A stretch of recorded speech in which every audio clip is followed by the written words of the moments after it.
What's up, y'all? Respect the Chat podcast, episode 107. We're back virtually. Rich is with us, as you can see. Brought him out of retirement and ready to go, Rich.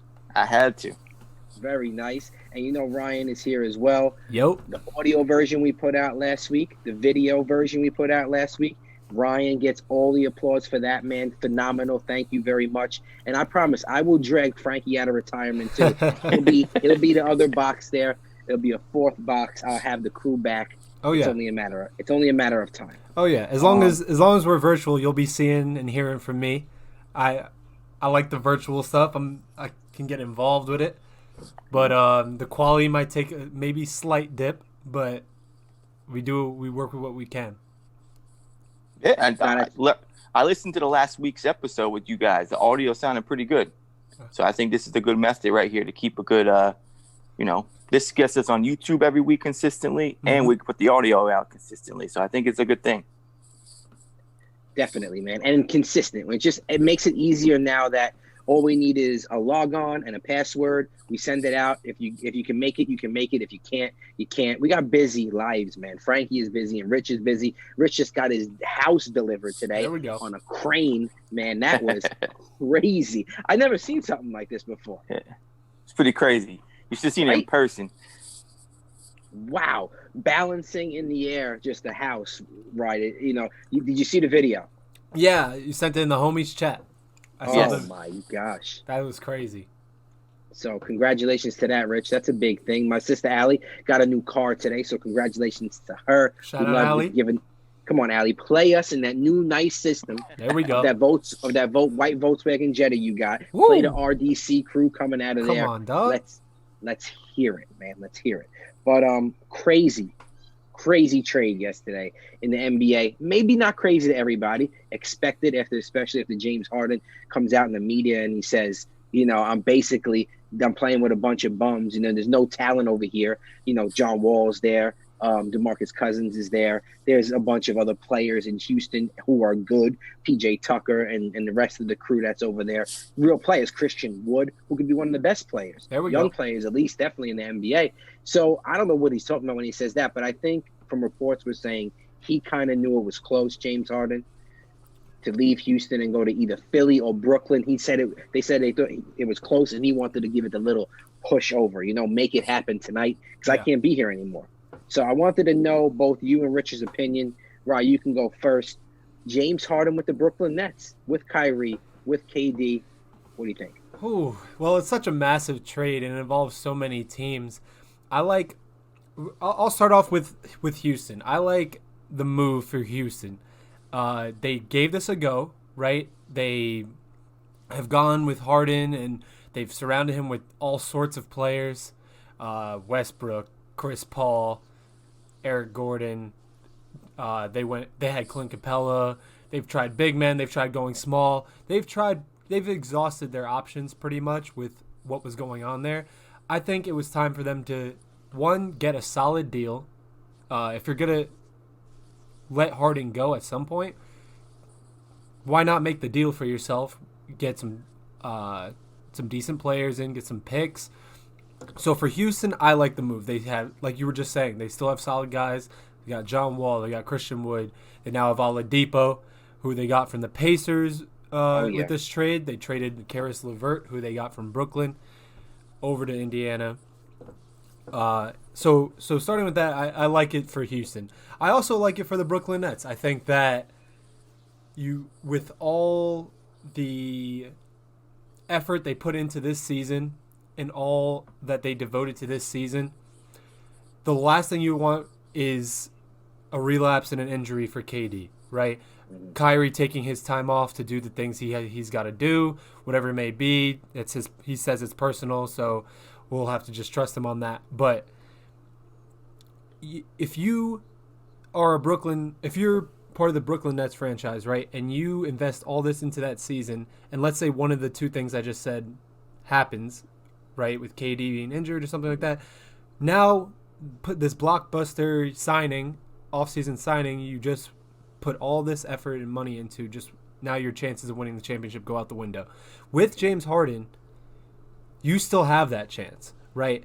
with the guys they have in Brooklyn, now with James Harden, and I'm just saying, God forbid that happens with KD and Kyrie. With them on the court, I think it's just deadly. I don't think there's going to be as many issues as the media is claiming, or people might have their doubts about, there's only one ball, who's going to play defense, who's going to, take a backseat role. None of them. It's a really long game, and there's a lot of minutes to be played.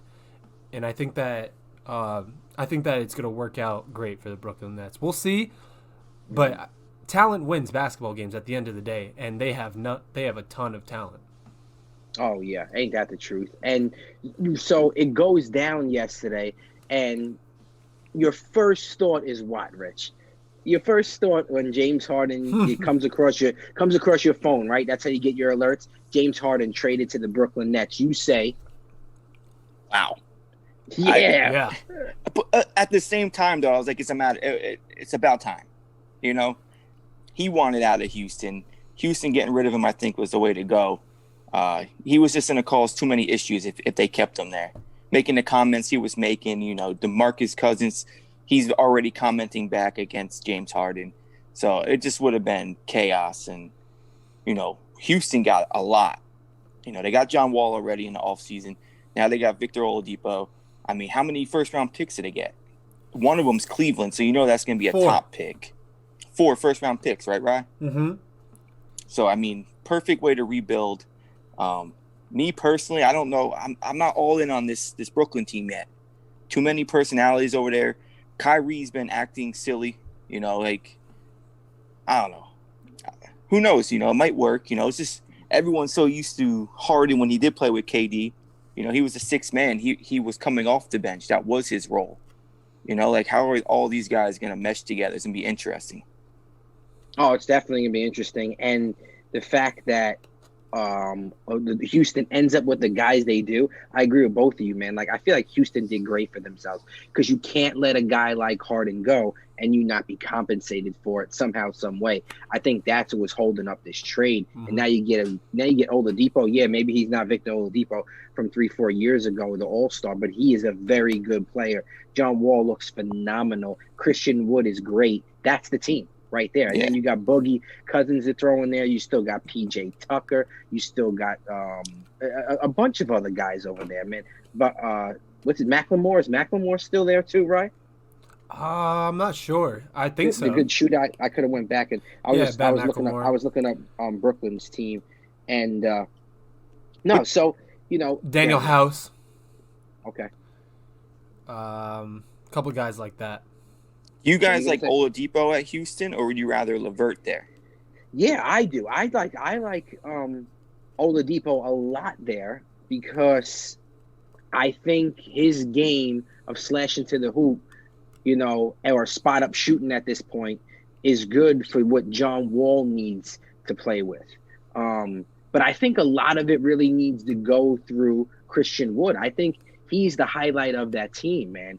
As much as he doesn't have the experience as these other guys, he makes up in just talent, in athleticism, and just in a good spot, as a body fit for that team. Mm-hmm. I think he does everything they're supposed to do. So I like Oladipo better than LeVert. I don't know about you, Ryan. Yeah, I would say just for the fit on the team, Oladipo's a good fit, because Caris LeVert, he's one of those guys that is going to need a lot of shots to get going.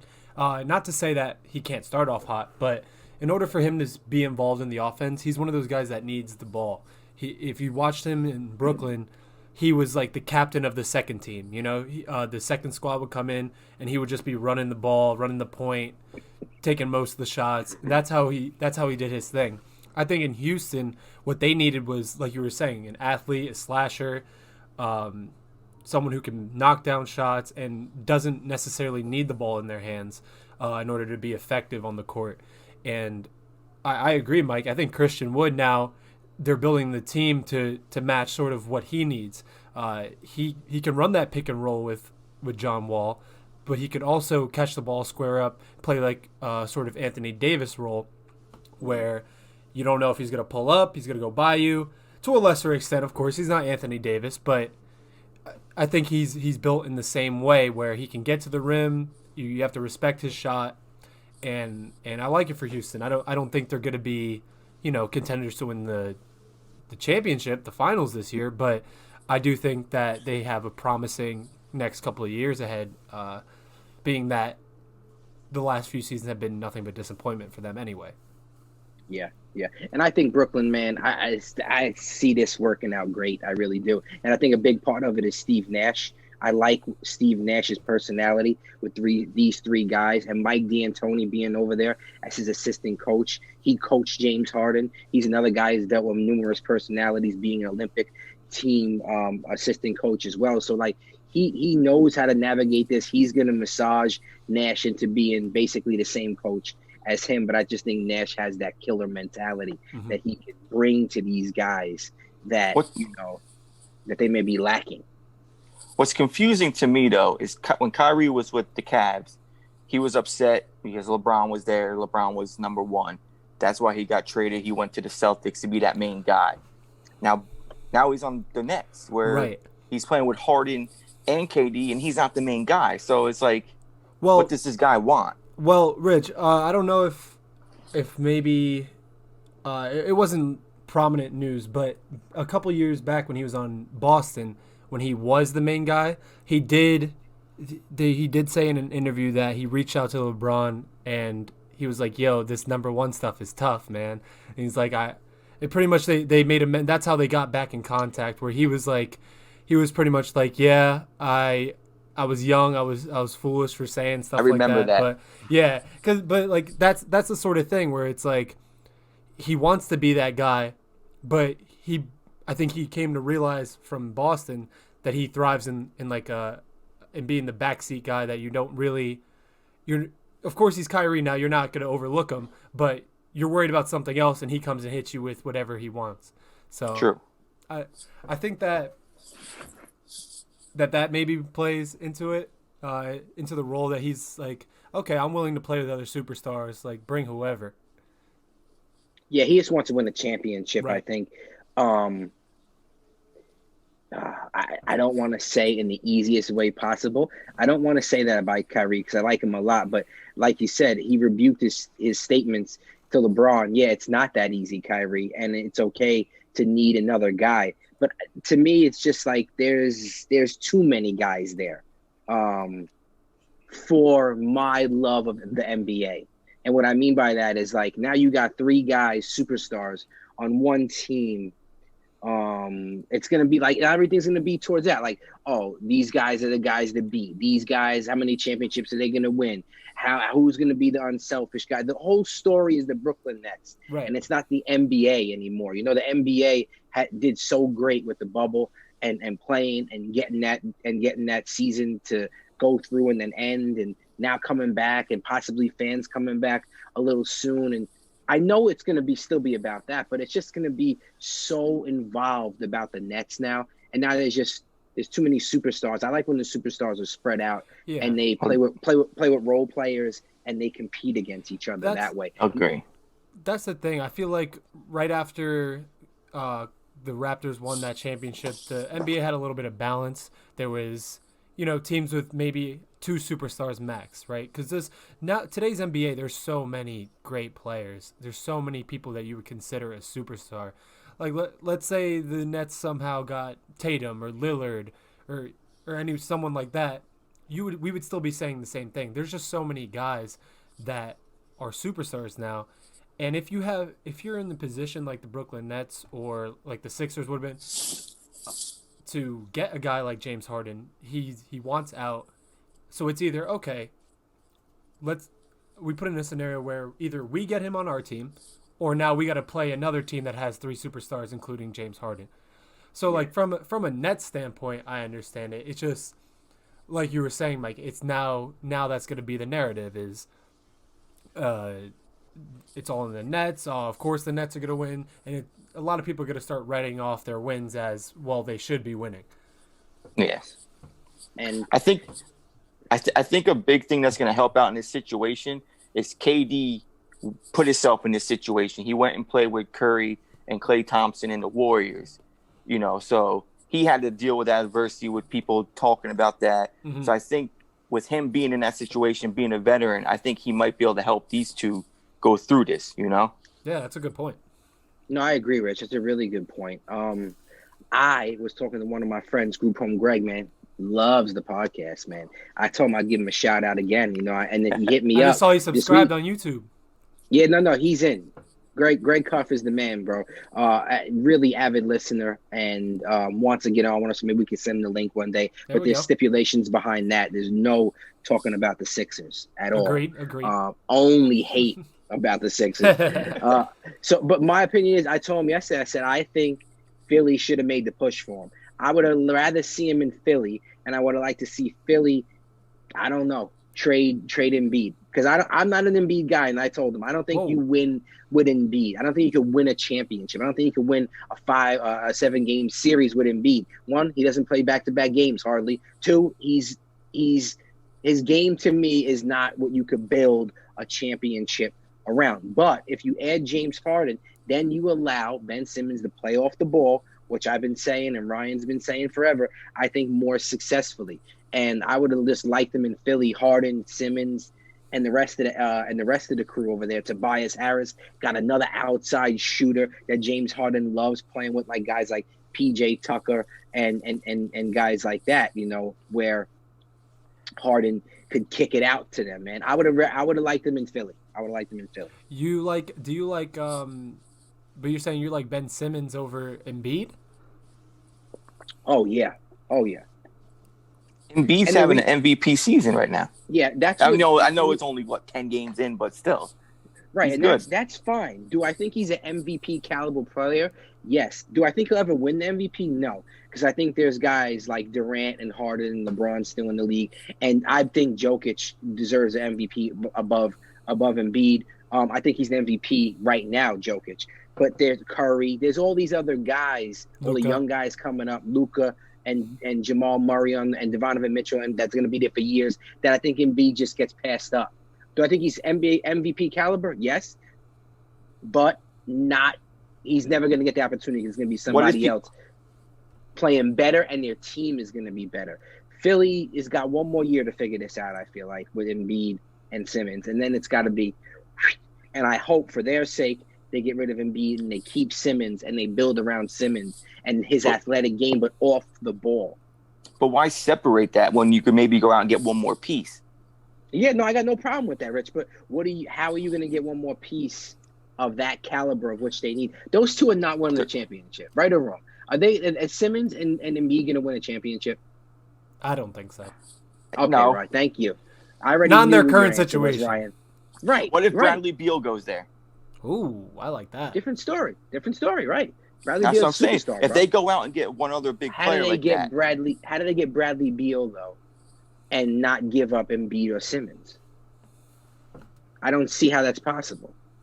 It seems I feel like that's what Houston wanted. He just got paid a lot, too. A ton, Bradley Beal. Oh, yeah, to move that deal is going to be tough. But, yes, I agree. If they can bring – go ahead. There's no young stars that their contracts running up or something that might hit free agency that they can maybe pick up?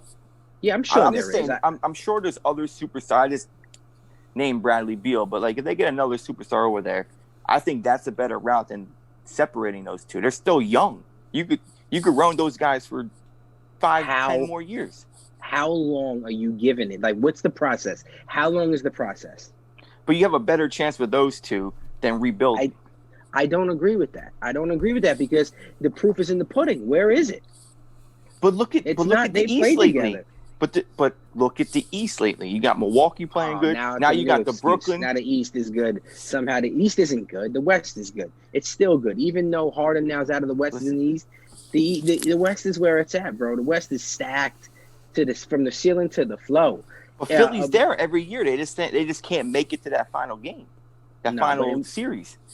Okay, that's what I'm saying. I'm not saying they're not a playoff team, right? I said that a couple of years ago because I just of my But I think they can make it to the playoffs. But Ryan, you think they could win a 5-game series with their ball playing their ball? I think they can win a 5-game series, but they can't win a 7-game series. Right. Okay, that's the one that counts. I think that in their current situation, there's there's just too many teams that can figure them out. Right now, they can take a couple games, but I don't want to say they're easy to figure out, but like I was saying last episode, there's not really something they're going to do that's going to surprise you, right? Mm-hmm. They can outplay you. Yeah, they have a very talented team. But if you have a well-coached team that's equally as talented having a good game, they're going to lose in 7 games. But without hating too much on Philly, same can be said for teams like Milwaukee, right? Teams like out in the West, the Nuggets, right? Teams that are right there every year, just right there. They just need to make that extra step. And I think in this situation, we're just talking about how Philly can make that extra step. And I don't believe that their current formula, like you said, Mike, I give it a year, maybe 2 in this current formula before they have to switch something up and move a major piece. They don't have to completely tear it down and rebuild. But I think that who do you keep? In my personal opinion, I would keep Embiid. But just from the way, I think if you keep Embiid and you replace Simmons with a more ball-dominant, creative scoring point guard or shooting guard, someone like Harden, someone like a Damian Lillard, Bradley Beal, I think that they could build off each other in that way where, okay, now you got to worry about the point guard coming up and pulling from 30 deep, and you still have Embiid underneath the rim. He's still a big man, can still play those big man roles, but then he could also step out and play a little bit of perimeter ball as well. So to me, I like we were saying before, I don't think their current situation, and I think there are ways for them to fix it with taking Ben Simmons off the ball, maybe adding an extra guy. But if you had to get rid of one of the two, personally, it would be Ben Simmons for me, if he's not willing to change how he's playing. Okay, that's no problem. All right, group home. You happy now? You got 38 minutes of the 76ers. I should have named this episode "Houston, We Have a Problem." Is what I should have named this episode. I like it because the Rockets had a problem. They're like, you know what? We gotta get rid of this. We can't have this all year. But the Houston Texans, man, They got a problem, and the problem is in the franchise quarterback who you just paid a ton of money to, who is super talented. You know, top 5, would you say? Quarterbacks in the NFL, not top 3? No, not top 3. I would say top 5. I'd say top 5, yeah. Top 5? Okay. I could argue a 3. We won't do that right now. Maybe in this spit that I'm about to give in a little bit, we'll do that. But what does Deshaun Watson do? You know, do they trade him? Do they trade Watson? Does he get to that point where he's like, yo, are we going to time out, right? Huh? On Zoom, are we going to time out? I hope not. It says remaining time 8 minutes. Whoa. 9 minutes, whatever. Okay. Well, if that happens, all I have to do is pause the recording, and then we can jump right back on. So if cool. If you hear a quick delay for those listening, those watching, that's what happened. Okay, cool. Still working this out, y'all. Yeah, we're still figuring it because now there's 3. So when there's 3, you have a 45-minute time limit. Okay. Thanks, Zoom. Man, Zoom is eating during the pandemic. You can't give a couple homeboys and homegirls and peoples some free Zoom after they whatever. Anyway. What is it, a 40-minute limit? 45-minute limit when there's 3 people. All right. Anyways, Houston, Deshaun Watson. Rich, what do they do with him? Do they trade him? Do they hire a coach that he wants? What do they do to make this better? What happens? I think Houston does everything in their power to keep him. I think it'll be ridiculous to get rid of him. But then again, it's Houston. It's the Texans. This organization hasn't done anything smart since they've been established. You know, they got rid of Hopkins last year. Right. You know, Andre Johnson came out. You know, this guy never talked about anything, and he talked about this franchise not really doing the right thing to their players and keeping them involved. And that's all Watson wants. He just wants to be involved with this team. Let me be on these decisions on who's going to be the GM, who's going to be the coach. Like, just make me involved. And it's not like he's asking for a lot. So I think the new GM, right, that's the guy that got hired, which he was kind of annoyed about that they didn't involve him with that. I think this GM should sit him down, talk to him, make him more involved, make him sit in with these interviews with coaches, kind of see where he wants his team to go, and maybe go out and get a player for him. They have to do anything they can to keep him. To get rid of him will be ridiculous. I agree. Right, you agree? Yeah. As much as I'd like to see him on another team, I think that if you're smart and, like Rich said, who knows if they are, they would do everything they could to keep Deshaun Watson. He's that level of a player. He's that much of a franchise caliber player that maybe you just got to surround him with guys. But like everyone's been saying, you got to listen to him. He's asking for very simple things. And he seems like one of those guys who's loyal to his team, right? He goes out there and he competes. So why not put him in a situation where he feels comfortable competing for you? Yeah, this guy, this guy's been taking beatings year after year after year. I think he has the highest getting sacked rating in the last 2-3 years. Like, for what he put up, and gives up every week for this team, they got to give him some respect. Yeah, definitely. Oh, totally agree. And I think what's something that would make him really happy, and something I think is a great move for this team, is if they hire Eric Bieniemy, the offensive coordinator of the Kansas City Chiefs. I think if they can get Bieniemy in there, I think that's somebody that Watson wants, somebody that Houston needs. This guy's offensive mind, after being with Andy Reid for all those years and then controlling the plays himself in Kansas City, this is the guy, man. If I was a football team and needed a head coach, which I will talk about in a couple of minutes of the head coaching vacancies, Eric Bieniemy would be the guy that I want above everybody. I think this guy is super creative, just a player's coach, but structured enough to get the guys to play with him and to keep everybody, on task and diligent. So I think that's something big that would help Deshaun Watson stay in Houston. Because the trade talk is great and everything, but for a guy with that deal to be traded like Miami, they're saying, and then Miami to give up Tua, or, I don't even know all the other places he's linked to. I don't know. I just think Houston does what they need to do to keep him. Give the man what he wants. Like Rich said, you trade Hopkins on him, and he was mad that happened because he had no say in that. There's other things that happen within the organization that he feels like the hiring of the GM. He had some guys that he, had in mind and just wanted to be interviewed. They just went right over it too. So they got to do something, man. And Bieniemy is the guy to get. Is there anything for you guys to add on that situation? No, I just go ahead. No, go. Okay, well, I was gonna say no. You pretty much nailed it.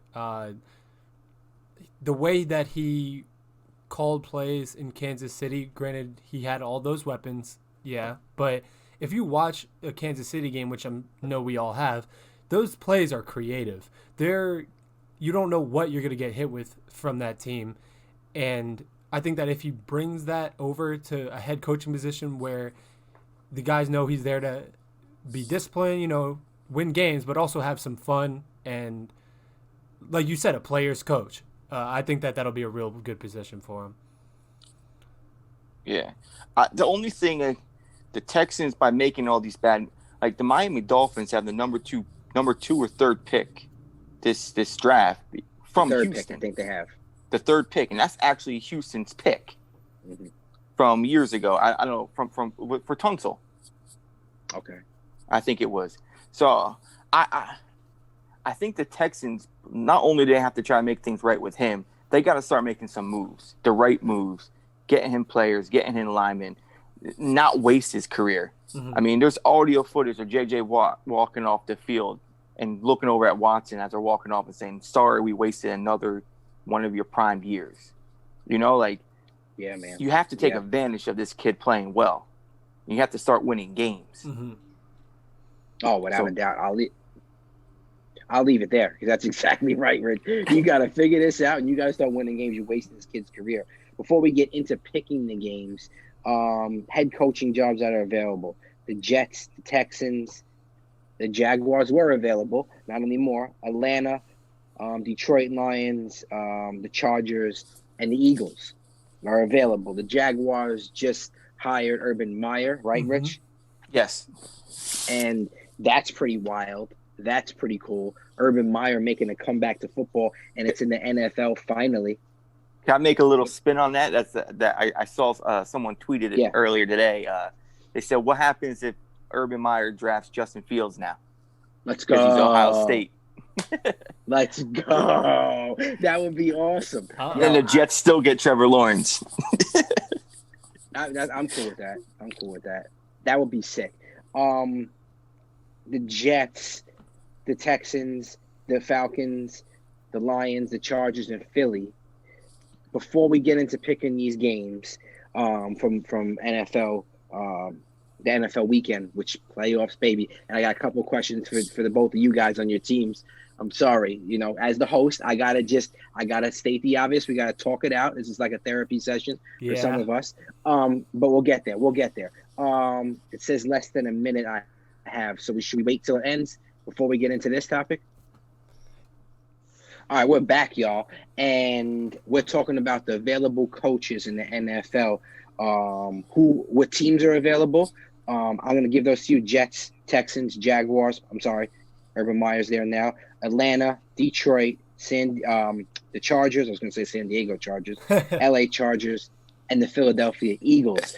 If you can go as a coach anywhere, what team would you want to coach? Which one of those would you guys pick? If you had to go somewhere, if you were a coach and said, that's the destination I want to be, that team is talented, I like where they're going, I'm going there. I would probably pick the Chargers. I like Justin Herbert. I like the guys they have on defense over there. It's the sunny Los Angeles, nice place to live. But all that aside, I think that they have a pretty, decent future.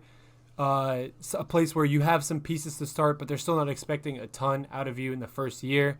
They're not expecting you to go ahead and win your division or anything.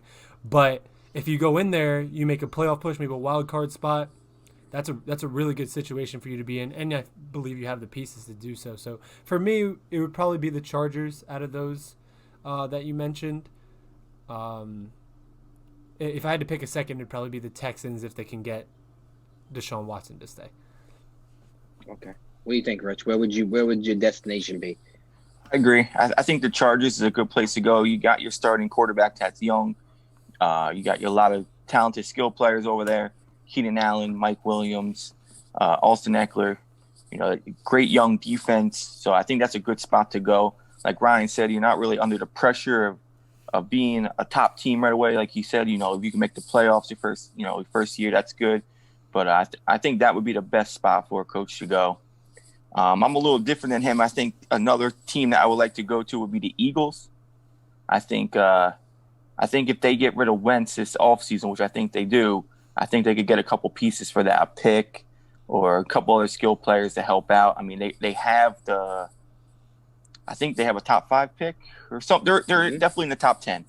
So, maybe they get Devontae Smith from Alabama to be a good receiver to line up with Jalen Hurts. So I think that's a bright team. They have a good defense. So outside of the Chargers, I think I would probably go to the Eagles. Mm-hmm. Yeah, that'd be nice, man. Rhaegar, Smith, Hurts back there, Miles Sanders.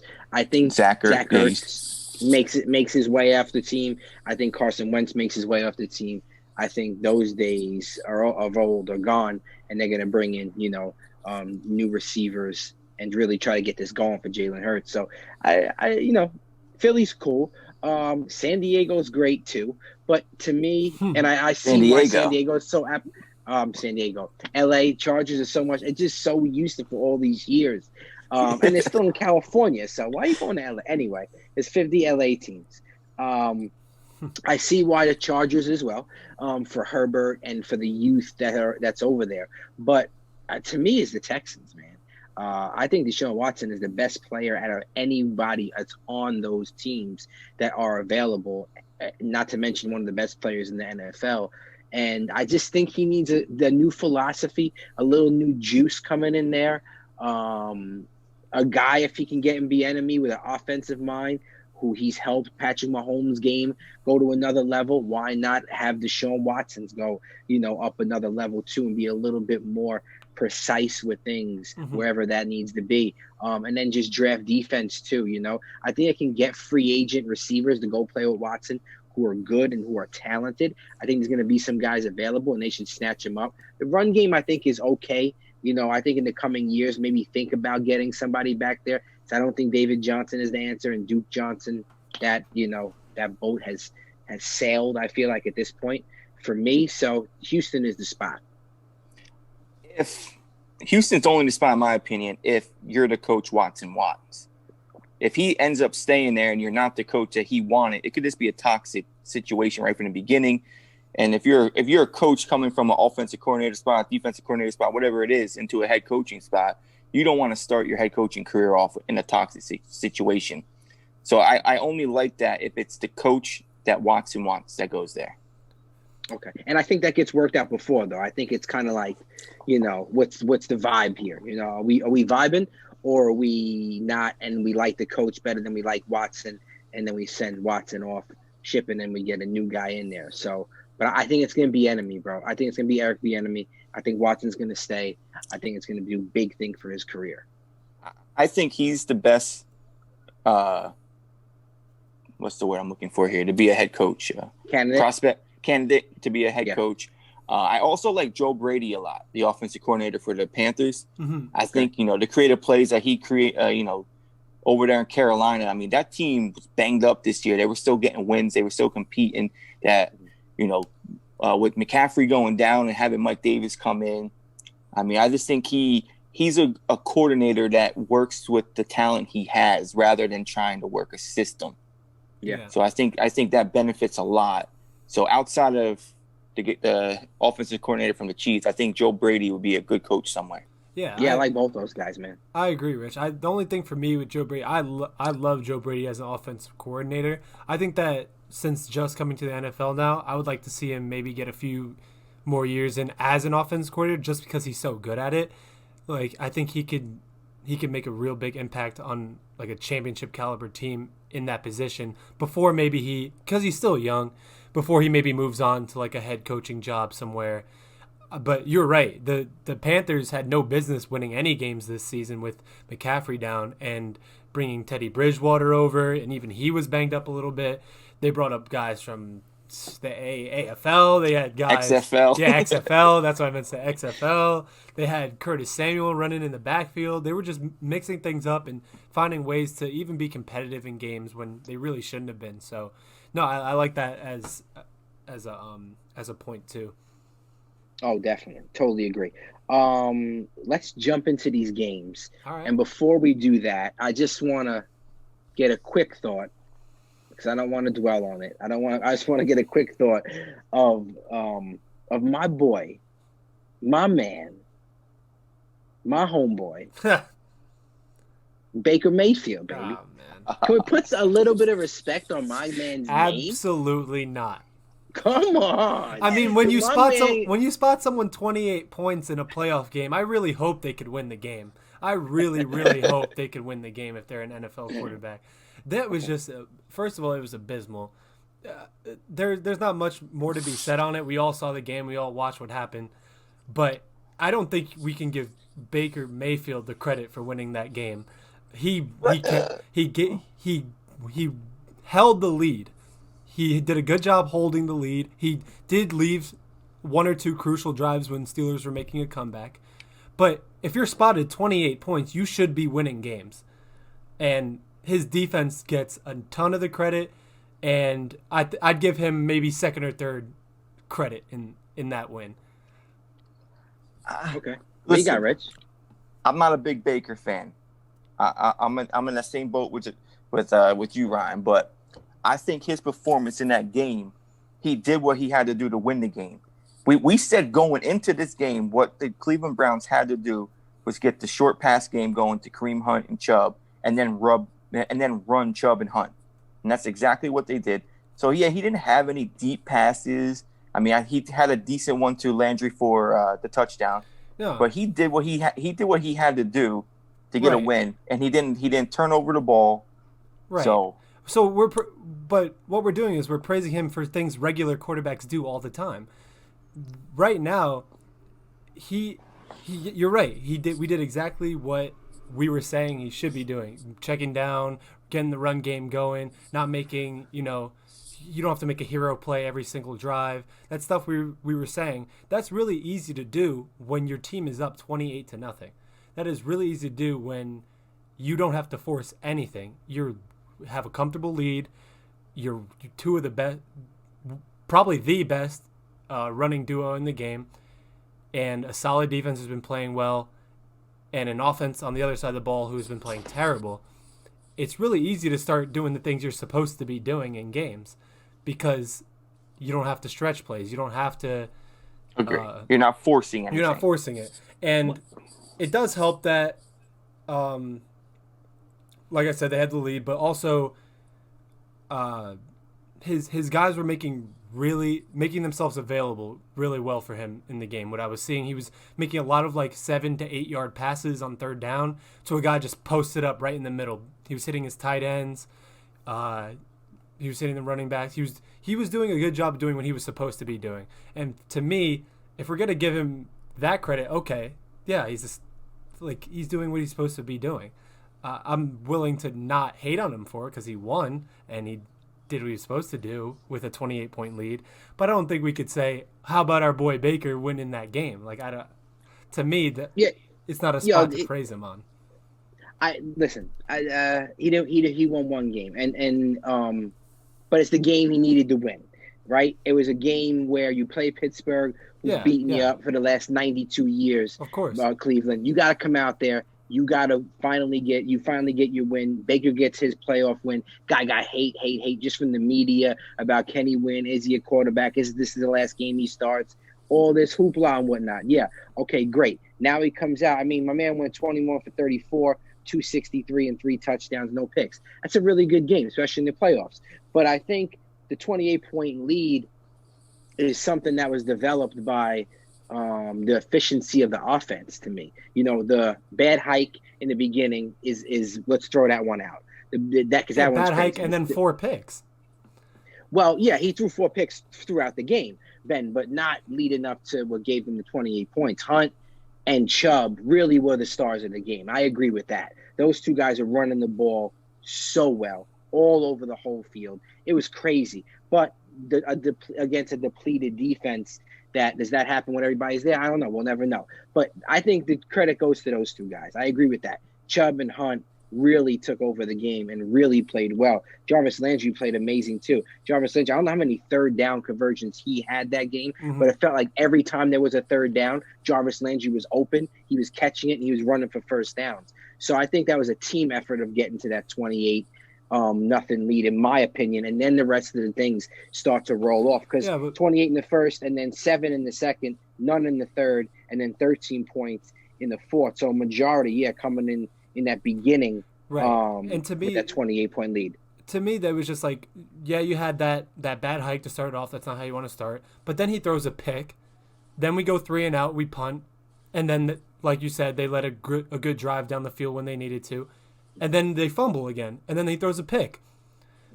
So later in the game, I think there was maybe 1 or 2 of those turnovers came in the second half later in the game. Most of those mess-ups were in critical times in the beginning, first and second quarter, where we really needed to get something going, and we just couldn't. And we were shooting ourselves in the foot as a Steelers fan. But like you're saying, Jarvis Landry played a great game. He was getting a ton of yards after the catch as well. And the running backs played a great game. They played a great game all around. The Browns played a really great game. They did exactly what they needed to do. And Baker Mayfield, like I said, did exactly what he needed to do. My only problem was you can't – yes, he's the quarterback. He's the leader of the team. But I'm not saying that Baker Mayfield came in here and won the game for them. I'm not saying that for sure. Do you guys think by Odell being out take some pressure off of Baker? I think so, yeah. I think his play's been better. Yeah, I do too, and it happened in the past too. I think when you have Odell, It's kind of like that dude you got on your team, whatever you're playing, whatever sport. It was usually me. People usually said that about me because I was just so that nice. No, I'm just saying, it's like when you got that super talented guy that you kind of feel like you got to get him the ball. Like you got to, it's got to go through him. Mm-hmm. At some point, I got to get him his touches. He's got to be happy type thing. And you kind of force it. He's got to be open, right? He's the man. And I think he's more relaxed back there. And I think Jarvis and Higgins and Peoples-Jones and Hooper and Hunt and Chubb, those are his guys where he could play his, his backyard Baker football. You know what I'm saying? Yeah. That's the way he plays. So, but one thing I did want to bring up, enough of this game. But what I think needed to happen, which me and Ryan said needed to happen, is they needed to run the ball, and they didn't. Pittsburgh, 37 yards by James Conner, Benny Snell 13, Ben 501 yards, 47 for 68. He threw the ball 68 times, bro. Yeah, insane. Nah, no good. But all right, so let's move on from that and let's talk about the games that we got on Saturday. Let me just see if I can go back to my phone here so I can get those games. I believe the first one is at 3:00 or so on Saturday. Is that the Packers-Rams? Do we know? I believe so. Let me see. Rich is just showing the Ravens hat because we're going to be talking about that. I got my hat here. I got the dad hat on with the Cowboys on field joint. Rich got his Ravens hat. Right, we can't see you. What do you got? I got the Pirates hat on. When you play, you play the city. Let's go. Let's go. And the Penguins are starting up now, so that's my new thing. It's either schedule. Right? Go ahead, Rich. Is it Green Bay Rams? It's Green Bay Rams at 4:30 on Saturday. Yes, yeah, okay. 4:30 Saturday. All right, so now we don't want us timing out again on our Zoom calls. We're figuring that out. And Ryan's got to play scientist and put this thing together somehow. So let's do this: Rams, Packers. Rich, who you got? I'm gonna go Rams with the upset. Ooh. I think that defense is clicking. If you could, if and by Ramsey, that defense clicking, you mean, sorry to cut you off. If you mean by that defense clicking, Aaron Donald being every single position on that field, yes, then okay.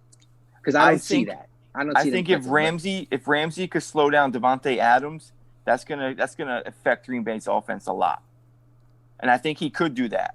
Frankie sent us the stats this week of all the top receivers Ramsey faced this year, and none of them were even close to 100 yards. I think Aaron Donald in the front four could stop Aaron Jones and Jamal Lewis. I think the other running back, not Jamal Lewis, Jamal Williams. Mm-hmm. So I think the front four could stop them, and if Ramsey could do what he's been doing every week with shutting down these top receivers, I think that could affect the Green Bay's offense. And Goff didn't look great last week. They were supposed to keep him on the bench because of his thumb surgery. So hopefully he could come out this week and be, play a little better. It's going to be difficult playing in Lambeau in the cold weather with coming back off of a thumb injury on his throwing hand. But Goff and that offense has potential of putting up points too. So I think the Rams get the upset. Yeah, for me, it's more of a question of, can the Rams defense slow down the Packers enough to where the Rams can put up enough points? And I don't think they can. I think that the Packer offense, you could stop them, you could slow them down. You could slow them down, but I don't think you could stop them. I think that they just have too many weapons. Aaron Rodgers has been too good this year to where if you don't put up, over 20 points against a team like that, you're not going to win. And we saw how they looked against the Seahawks. Like you said, Goff didn't look great. Cam Akers carried that entire game.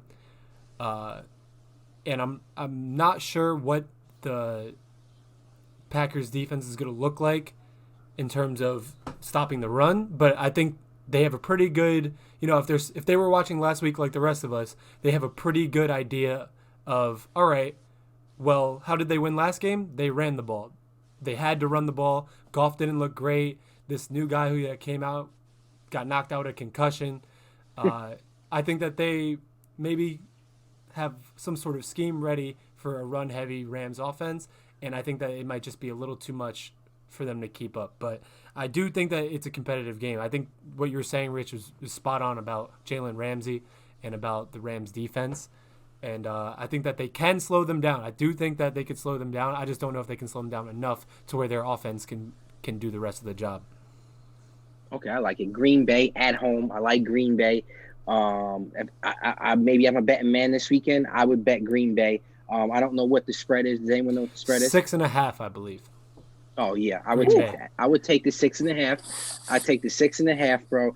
I mean, I like to go money line, but I'll tell you what my bet is at the end of these games. I like Green Bay. I don't like Jalen Ramsey slowing down Devontae Adams enough. I think Devontae Adams is second best receiver in the NFL. I think DeAndre Hopkins is 1. Devontae Adams is 2 this year. Maybe Adams is 1. You know, really, you could argue that. Guy had a huge year. I think he's going to get his. I think they're going to lean on Aaron Jones to run the rock. I like Green Bay's defense to put a stop to Jared Goff's. He's gotten basically 9 fingers. He's got surgery on his thumb, on his throwing hand, man. After 2 weeks, he's not good. He's not ready. Last week, he completed like 9 passes.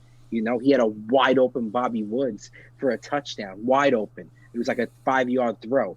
I don't like the Rams, man. And I think the Rams' whole defense, yes, Jalen Ramsey's a shutdown corner, and yes, Jalen Ramsey is a superstar, and he's put other receivers out of commission. I think the whole team runs through what Aaron Donald does. If he's getting that pressure, it helps Ramsey out and those guys in the back end a lot more. That guy controls like 3-4 guys on the line. So, and he's a little banged up with a rib injury, I believe, that he got too. So I like Aaron Rodgers on this game. We can't forget though that this is Sean McVay's Rams, where he could come up with a great offensive scheme to beat this team and be able to put up points. Though. Listen, Jerry, Goff could have games like that though. You can't forget that. You can't just go off of last week's game where they were running the ball so great that he didn't have to throw the ball. That's why he went 9 for 21. Like, he didn't have to throw the ball. They got Kupp, they got Woods, they got Higbee. They got players over there that this kid could throw to. And with McVay, right? McVay? Am I butchering that? McVay. I'm telling you, he's a creative offensive coordinator, or head coach, offensive coordinator, basically. And I don't be surprised, man. Don't be surprised. No doubt about it. The talent that's over there, no doubt about the talent and mind of a coach. Guy's got 9 fingers though, bro, and in one finger that is hurt is his hand that he grips the ball with, on the hand that he throws the ball with. They don't look if Cam Akers doesn't get that, which the Rams, who they play the Rams? Seattle? Yeah. Seattle's defense been getting run on and scored on all year long. So, that doesn't do anything for me. They did not look impressive throwing the ball. They looked impressive running it. I don't think that Green Bay is going to let them do that to them, to that capacity, especially now that they even seen what they could do. And they're going to bring the rush on Jared Goff, I think, too. They're going to put him on the ground a little bit. I got Green Bay, man. And I would take the spread, but let's just not say that right now. Let's be okay. And next game, the night game, we got Rich's squad in the building, the Baltimore Ravens. Wow. Playing against the Buffalo Bills, my dad and my boy, my cousin, my man, Rudy's team, man. Wow. What a game. Woo. What a game. This is the game of the weekend. Oh, in my opinion. Without a doubt. Everybody I talked to, Mabel, Lucci, all these guys, game of the week, game of the weekend, maybe of the playoffs right now. These two teams I can't wait to watch play. I'm just gonna go first because I know I'm gonna let Ryan and Rich breathe on this one a little bit more. I like Buffalo. I said Buffalo could win the Super Bowl. I said it last week on the podcast. I've said it before. I think Buffalo could win the Super Bowl. This is going to be a very tough team in Baltimore to get through, especially with how hot they're playing and the groove they're hitting at this point in the year. But I just like Jared Allen throwing the ball down the field on the Ravens secondary. I just think that's Afro? The whole. Yeah, what is what? Afro? You said Jared Allen. Oh, Jared Allen, my man from the Boston Nets. That's because I'm watching basketball. Josh Allen. There you go. Josh and the only reason I interrupt you is because the Buffalo Bills don't play about Josh Allen. Bills Mafia don't play about Josh Allen. It's the only reason I interrupted you. No, my man Allen is going to pick apart that secondary, which I think Rich would agree, hopefully, that secondary is Swiss cheese. They need to figure that out. Peters is great, but they got a lot of guys over there, and John Brown, Beasley, Diggs is playing out of his mind. The other dude that made the toe drag swag catch last week, do you remember Gabriel his name? Davis? Yeah, Gabriel Davis. Whoa, man. They got Knox, the tight end. They got things like that. So with that being said, they don't got a great run game, Buffalo, and maybe the Ravens say, hey, listen, we're going to sit on you, throw in those holes, try to pick us apart, but you're not going to run the ball. You're not going to run the ball unless we'll be able to stop you. But I got Buffalo. I got the Buffalo Bills. Bills Mafia. We're winning this one. Ooh. Hurts me, man. Hurts me because I want to root for the Ravens continuously throughout, but they ran into the Bills, man. Dang. Rich, what you got, Rich? Go ahead, Rich. Obviously, I'm going to Ravens. I couldn't agree more, though, with you, Mike. The part that's scaring me with this game is Josh Allen's throwing the ball ridiculously right now. Diggs is unbelievable. I'm not confident in our secondary. I've always said that. But I think how we could stop that is we have Calais Campbell back. We have Wolf back. We have the front four back. So I think if we could get pressure on Josh Allen and keep him from running on us, because he can still do that. If we could contain him, make him make quick throws and not get comfortable, that's how we'll help our secondary out without him Swiss cheesing us up. Mm-hmm. So the Ravens are great at putting pressures on quarterback. They're going to bring the heat every play. I don't think they're going to sit extra guys to make, to help in coverage. I think they're going to bring the heat all game long and make Josh Allen get quick passes out. And hopefully he can make a couple mistakes, which will give us, the one up and be able to get the victory. I like it. This is a really good matchup. I'm really excited to be able to watch this matchup. As sad as I am about the Steelers losing, I think that at least I get to watch this good matchup between two elite quarterbacks, rushing and throwing, and two elite defenses as well.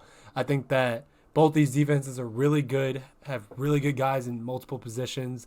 I think that the Ravens linebacking core is really good. I think that they're going to be able to stop whatever semblance of a run game that Buffalo has. But like you were both saying, I think Josh Allen is the factor there because he's killing everyone with his arm, and you can't forget that he can run the ball just as well as any other quarterback. I believe he might be I don't know if this is true. He might be their leading rusher too. A lot of these rushing quarterbacks, are their team's leading rushers. But that team is dangerous, man. The Bills are dangerous. The Ravens have looked super hot throughout the last few weeks of the regular season, and they looked good against Tennessee. So I'm excited. If I had to pick, I would have to go with the Bills straight up. But I think it's going to be really tight, back and forth game. So I'm excited for this one for sure.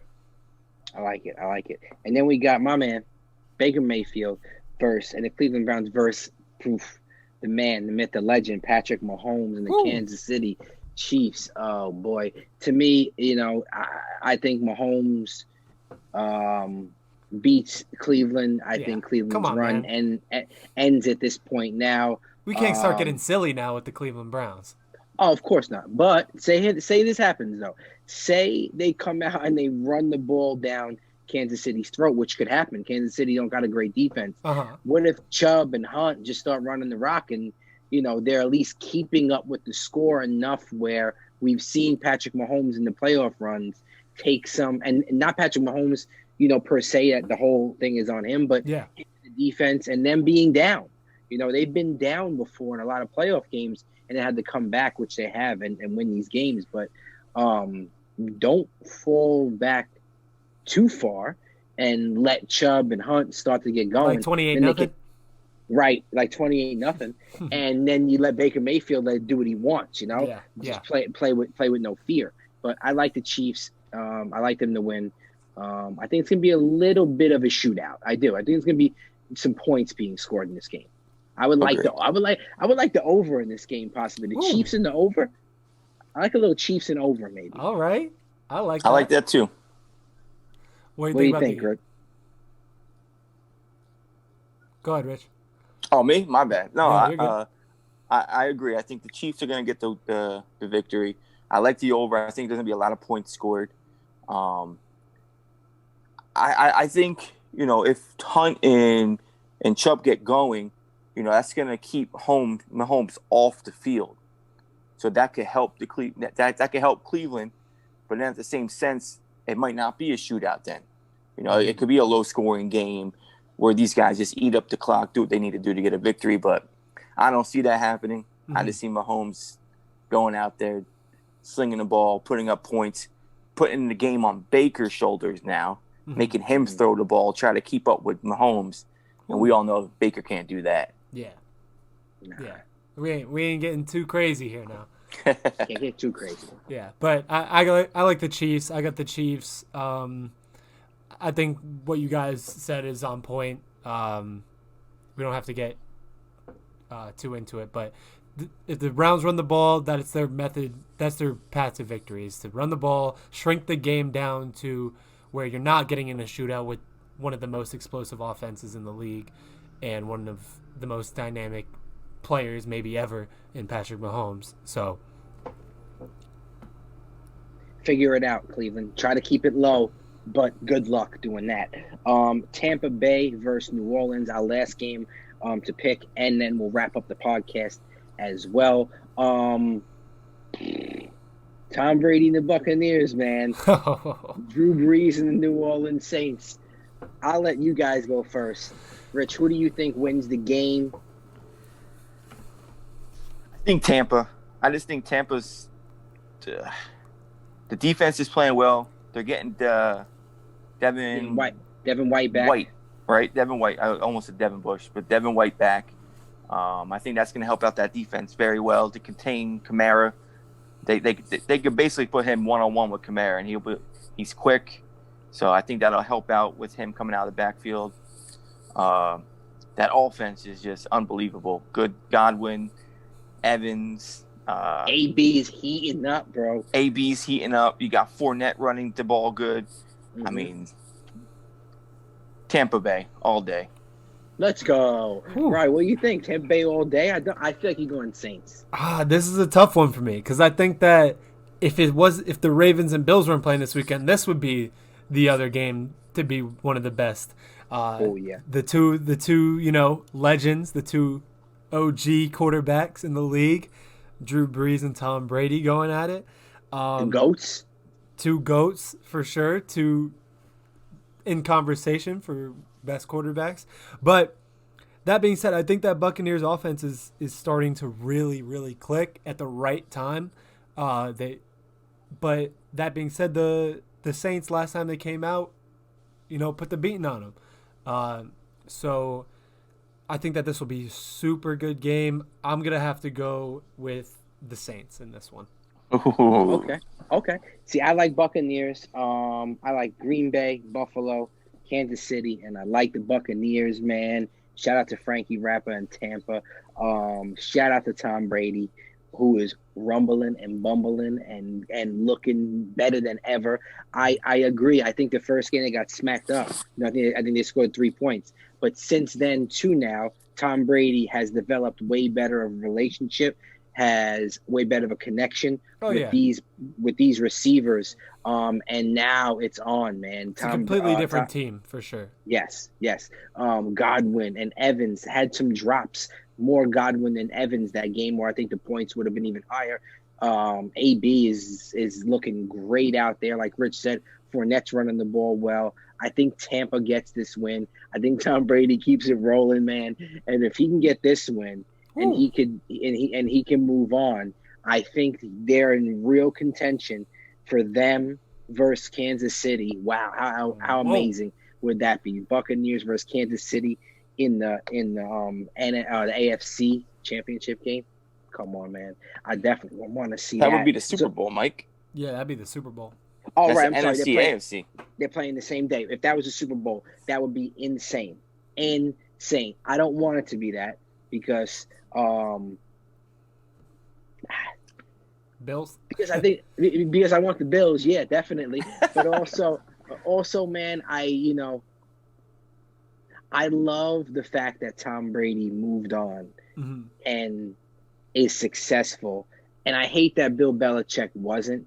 And look at this situation. You cannot. Both of their situations complete different. Half of New England Patriots players didn't play this year. There's no one on offense. He brought in Cam Newton to try to salvage the year. Tom Brady goes to the Bucs, and they straight up buy in on him and go out and get Fournette, AB, LaShawn McCoy, who hasn't done anything, but they made moves. They brought Gronk back for him. Like, they bought in with Brady, and they did as much as they could to make this possible. So the only move they made was AB, and Godwin, Gronk. And Fournette.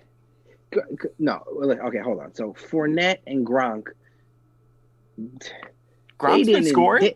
Fournette's been scoring. They didn't make or break this team this year, though. They weren't two guys where they're like even half of who they were. Gronk came off the couch, and Fournette got dropped by his team because he wasn't producing. And then he wasn't even producing. Ronald Jones dominated the backfield all year this year. And okay, yeah, Fournette is coming on better now, but Brady got put into a new situation. No off-season training, had to gel with guys, and his forgiving rate. What is it? I don't even know how to describe what I want to say. Of like his room for failure. His room for failure was way less, given the talent on paper around him. Exactly. So he had just as much pressure on him to be successful. But he had so much more talent. Didn't matter. Doesn't matter. Yes, just because the talent doesn't mean that equals success. No. That's like, but what did Belichick have to work with? Whatever. You know what it is? This is a whole nother conversation for a whole nother day.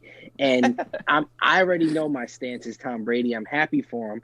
I'd like to see him in the Super Bowl, but I want to see who do I want to see better? That's the NFC though.